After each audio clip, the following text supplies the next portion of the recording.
Howdy, folks. Thanks for stopping by the channel. I'm cryptoFOXXY, and we're here to talk today about some updates on the Artificial Superintelligence Alliance, fetch.ai, and the fat coin. So, what's going on with the ecosystem? Let's jump into it in this video. Hit that like button, subscribe to the channel if you haven't already, and follow me on X as well if you're watching over there.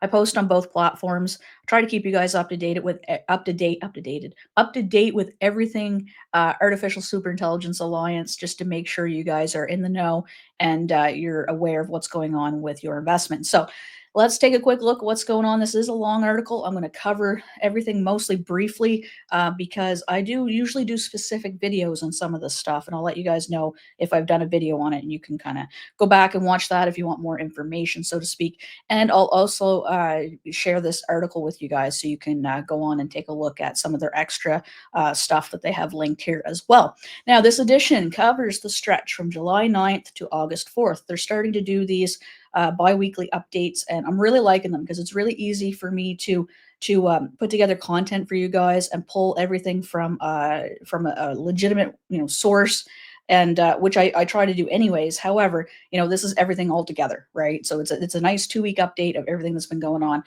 The alliance is scaling operationally, and this is really nice. The signal's strong, scaling technically and publicly, and I'm going to explain to you what that means. So for publicly, this is what they're talking about. David Taylor appointed as ASI Chief Marketing Officer. This guy knows his stuff. This guy comes from Cardano. He has a strong background in, decentralized tools and, the Web3 era. And so this guy's really, really smart. I've been reading a lot of his publications on X, and he's been doing a fantastic job. He's here basically to bring his marketing expertise to the alliance. He's a marketing veteran, and he joined as chief marketing officer, bringing decades of executional depth as CMO of the Cardano Foundation. So that's originally where he was, and he has a clear mandate. He wants to clean up the noise and scale what works. I love it because you guys know I love clear, concise communication, and I like that. I like seeing that and the transparency coming from a lot of the teams from the investments that I have. So that's a very, very big deal for me.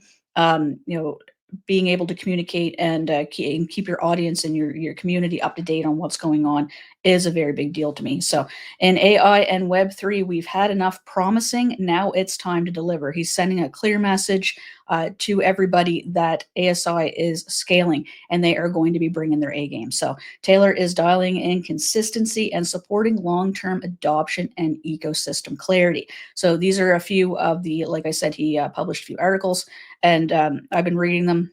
Very, very good. This guy knows his stuff, and I'm very excited to see him on the team. ASI ecosystem highlights. July 26th, the Alliance introduced its newest foundational component, ASI Chain. I did a video on this. Like I said when we first started this video, if you want to go back and take a look at that, feel free. I'm not going to go too in depth, but it's going to be a sovereign purpose-built chain that will serve as the coordination layer for intelligence, data, compute, and reputation. Basically, AI needs its own specific chain, right? Things just have to move in a certain way, and that's what they're doing here. This is going to boost the ecosystem and, basically expand their utility immensely.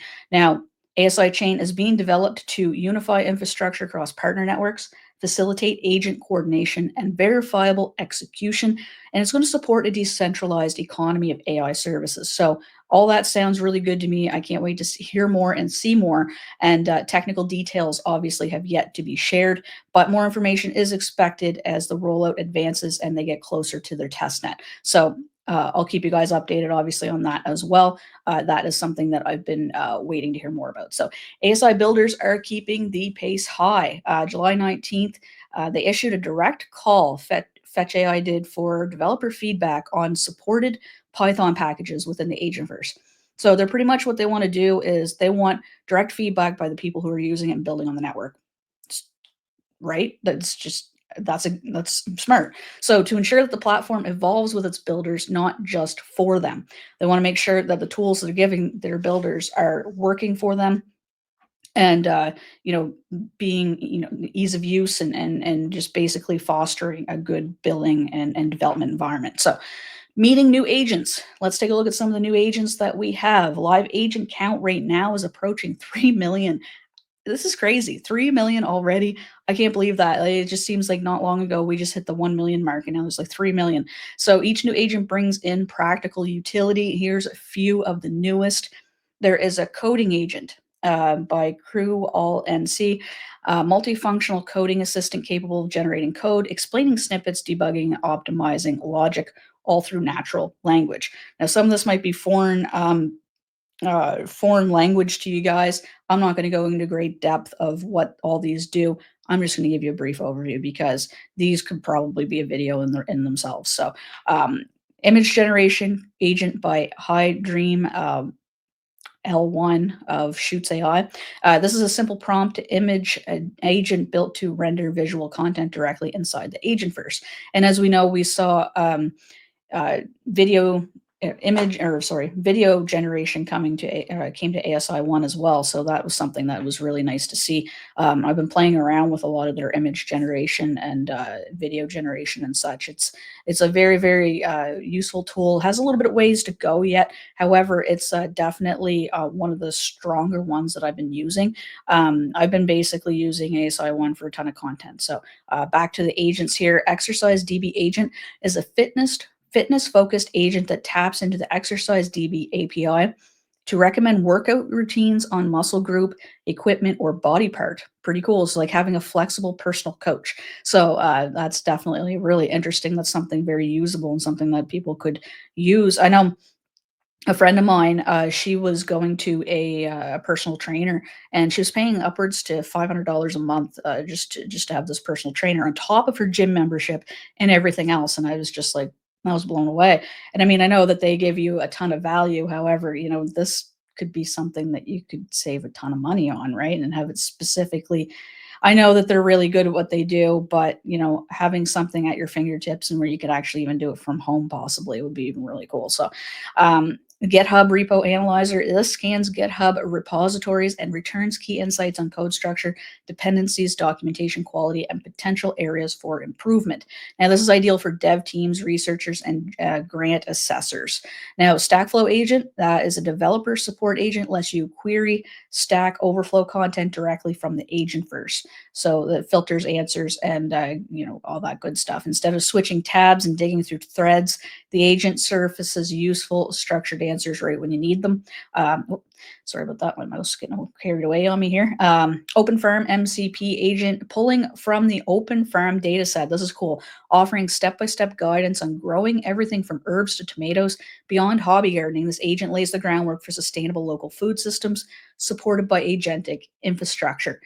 I'm always I always say that, having these useful tools like this where, you can learn how to, grow things and just be self-sufficient and use your land and use your tools and your skills to kind of um add value to your life. I think is fantastic. And I mean, this goes even beyond that. Like it said, it's good for agentic infrastructure. This goes beyond even just personal gardening. So pretty cool. I think that is a definite one to check out. Transit Land Agent. This sounds very promising as well. A public transit companion built on the Transit Land API. You can ask it for metro lines, bus schedules, route planning across supported cities. Obviously, they're probably starting off small and kind of building on that, but this is something that is definitely needed as well because transit can be a nightmare depending on where you're at. Gmail Fast MCP Agent connects directly to your Gmail inbox, enables summarization, search, and smart sorting on request. So that is also a really neat. So bolts to biological structure prediction agent. This is interesting. Predicts molecule structures based on protein sequences, powered by bolts to model. This unlocks major scientific capabilities, and it's mainly intended for researchers, students, and biotech builders. So a little bit beyond my knowledge, but definitely a useful tool. ASI 1 product updates. Now, progress on the app interface. ASI 1 interface continues. So they're making progress on the interface, making the platform more functional and familiar for everyday users. And dark mode. Dark mode is finally added. I'm a huge believer in everything dark mode. You take a look at my computer and there is no white screens. I absolutely hate them. My eyes do not like really really bright lights, and I'm super dark mode. My stepson actually tells me sometimes I'm a vampire and I need to open the windows. So I'm very guilty for that. But you know, it is what it is. We get a little bit older and our eyes get worse, and having those bright lights staring in the face, especially if I'm laying in bed. I'll be laying in bed all the time, and I'm like, "Oh, I have a really good idea," and I'll go to open something, and if it's super bright, I'm shutting it off. I don't care. I'm not looking at that thing. It is not happening. And I felt the same way with ASI one, so I was only really using it on the computer. Um, and I was using the app kind of during the day, so to speak. So now this is great. I can wake up and fill all my dreams on the app when I am half awake. Now on desktop, location-based access controls are now live. They're essential for applications that rely on geo context, such as travel, mobility, local market agents, anything that has to do with you searching for something in your area. That is very very important to have. Now, Fetch AI highlights. Svet joins Move ID, which is a major European mobility initiative led by Bosch, focused on secure identity and data sharing for the future of connected vehicles. You see here, they had a little announcement here and a little clip. So this is something that obviously is going to be very huge. Just you know mobility and vehicles and communication and everything seems to be getting smarter and smarter. I can see that in vehicles as well. You get in certain vehicles and it's like, what the heck? What is that? What does that even do? I remember, I remember going to Daytona. I was I was flying down there with a friend of mine. We were going to a Daytona race. It was work related, but like a business pleasure trip. And we got in I rented this Mercedes and we got in. And then it took us 10 to 15 minutes. The person came over to check on us because we weren't gone yet. And I was like trying to figure out how to move the friggin' seat. It was crazy. I'm like, I drive a Volkswagen and I drive a Jeep. So it's like I don't have all these technical tools. And even though I'm a technical person, it's like I have no idea how to even move this thing. I couldn't reach the pedals. It was crazy. It was hilarious. But anyways, that's a moment to remember. So a deep dive into Fetch AI's recent 100 days. And this was an article made by Nico DMT. This is a must read. He did a really good job on this, and it reflects on progress, setbacks, and roadmap shifts with clarity and depth. And it's a comprehensive recap of what's going on, what went on, and what happened in 100 days and everything that they've shipped. So he did a really great job on that. Nico, if you're watching this, kudos to you. You did a great job on that article. It's absolutely insane. I love that FET is becoming more open to creating these documents and into having these announcements and things, so us content creators can easily grab them and turn them into something easily to listen to for you guys, right? Because I mean, who wants to sit there and go through a ton of information, and you're going to come out with the same thing as if you watch my 10-minute video. So June 2025 recap from Kudos. So they are up on users about 3%, down a little bit on revenue. Total revenue is up 9%. Compute hours is up 10. 330,000 plus GPU compute hours. 106,000 VMs have been deployed, up 3%. So doing really well. I think Kudos was a fantastic addition to the alliance. I know it took a lot of it took a lot of flack adding another alliance member, but I think that this really rounds out a lot of what is needed in the alliance. So Kudos has released a major UX upgrade as well on July 9th. And let's take a look at Ocean Protocol. Past month released a series of updates and insights. Their co-founder Trent was on the OLAS podcast talking about intelligence and why data sovereignty is foundational for AI. And thinking ahead, they published a concise visual thread explaining the compute efficient frontier in AI, and Know Your Nodes, a short explainer video of basically how how ocean nodes operate behind the scenes. Pretty cool. Events recap. There was a ton of events going on, hackathons, blockchain events, and Google AI Build Day with the Innovation Lab, and like I mentioned, hackathons already. Oh yes, and Fetch AI and ICP. They co-hosted a 48-hour hackathon with ICP focused on building cross-chain agent-powered tools really cool. I like that they are getting together and collaborating. So what's ahead? What's coming up?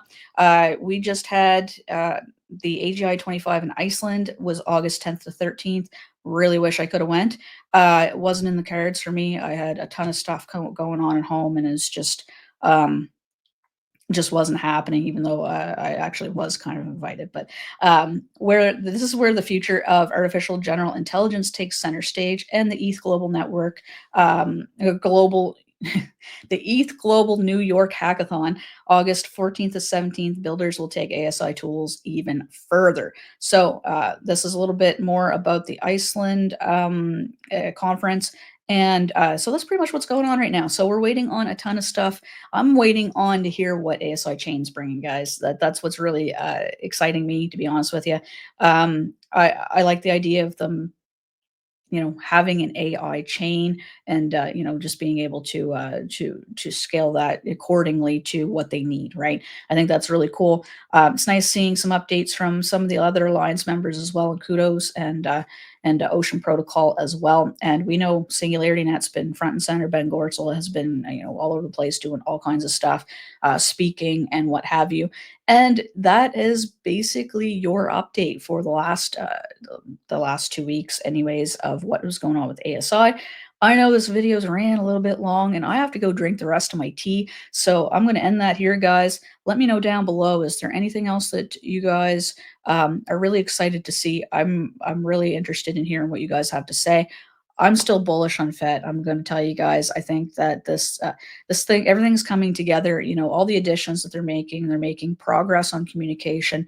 DT's been here for marketing, and I think he's a great addition to the team.